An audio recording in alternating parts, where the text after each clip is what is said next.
When I started, if you had somebody who disappeared while hunting or something, about all you had to go on was where they were supposed to be.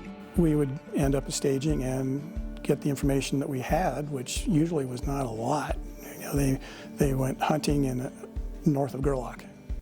Wow, great, okay. It's such a large area to search, and really when you get north of Reno and Sparks, it's a whole lot of nothing. And that was it. No cell phones, no way to track them, no electronics. So searches were much longer. They were bigger. You had more of what we would call campaign searches because you had to go sometimes a day or two to even get to a good starting point. We would know that somebody was missing, but we wouldn't know where they were, so we'd have to search a lot of trails, and we would have to do containment on various roads. We didn't have smartphones.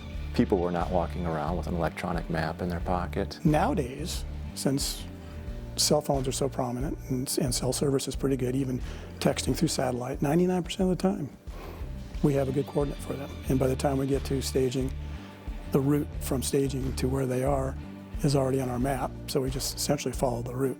I think it's still exciting to go get them and to get them quickly. We call them smash and grabs, and I think that's our bread and butter, really. We know where you are, we're coming to get you. Takes the search out of search and rescue.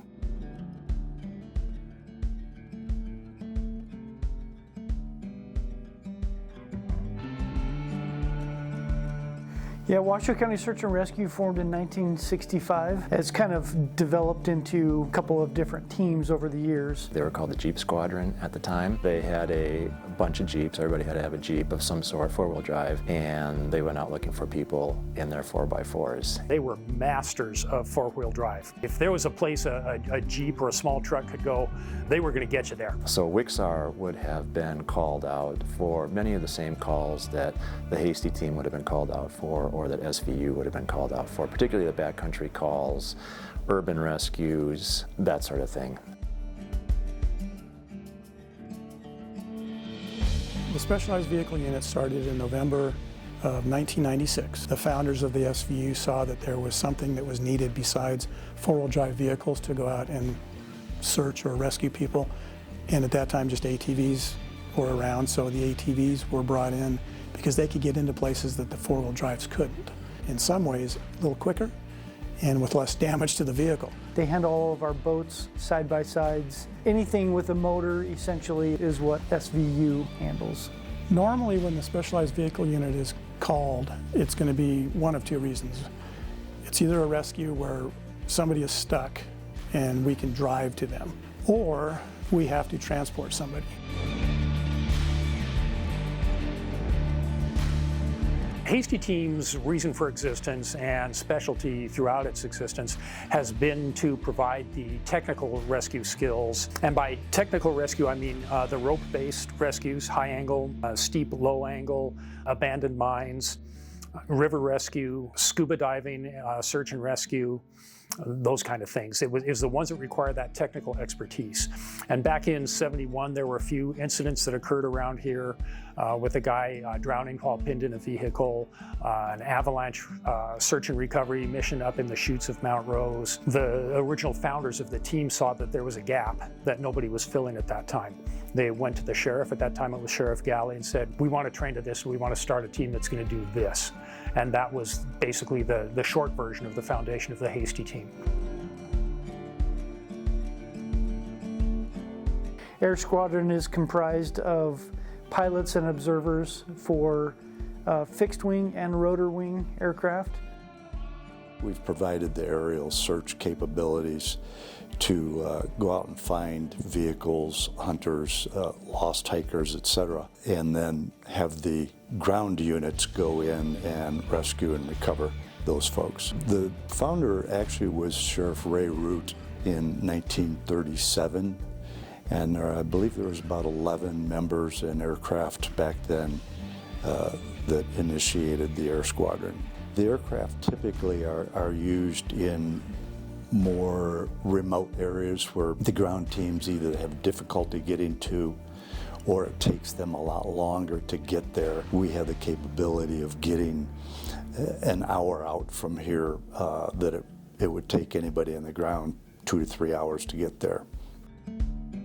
It's best to look at search and rescue as a group of disciplines rather than separate teams. So for example, if I get a lost skier, I'm going to deploy my ski team. That ski team could be made up of Hasty members and it could be made up of SAR members. It's actually the model that most counties follow. Having separate teams all under one county umbrella is a pretty rare thing. 20 years ago, we all had pagers, and we responded essentially to every call. Every call was paged out on the pager to everybody. We didn't have a way to distinguish who would be appropriate for each individual call, so everybody got the page, and most of the time everybody responded. It was kind of like throwing spaghetti at the wall. Everything was thrown out there. All the teams, everything was thrown, and then they would just kind of pick the people and the resources that they needed. So a lot of people were just standing around doing nothing. It's much easier to deploy just based on the discipline rather than deploying just SAR or just Hasty or just SVU. Anymore, the technologies are overlapping. The people that are going out to accomplish the missions are overlapping. The skills that are needed are overlapping.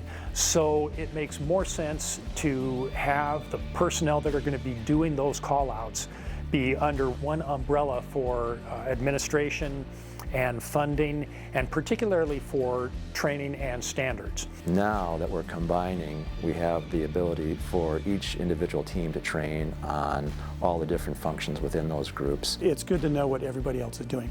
We didn't always know what the Hasty team was doing in certain cases. We didn't know what SAR was doing, nor did they know what we were doing. We didn't train together in most cases. Now we have the opportunity to train together in anything, really. And we've already seen a number of people that were in other groups want to do things that the specialized vehicle unit does. So I mean, it's a win-win on that. There are people on those other teams that want to do the technical rescue stuff, but did not have the time to do two whole teams.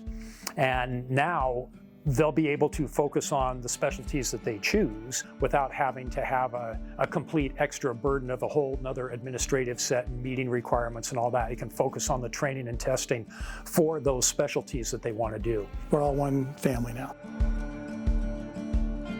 We've decided to have one uniform color, whereas in the past we wore 3 or 4 different separate uniform colors. And so we would show up to a call, and for some outside agencies, it was very confusing to them. I'm not going to be wearing black and orange anymore, I'm going to be wearing red. And it's not going to say SVU, it's going to say SAR. That's not why we're doing search and rescue. We're in search and rescue to help people out of a situation that, like I mentioned, it's the worst day of their life. It's a challenge to say goodbye to a team that you were a part of for so long, fulfilling our responsibilities to the Sheriff's Office and being able to continue to provide really first-rate service to the people that end up calling, needing search and rescue. I think it's going to be a good thing, and I think we're going to end up being a stronger team because of it. And why are we volunteering? We're volunteering to help people.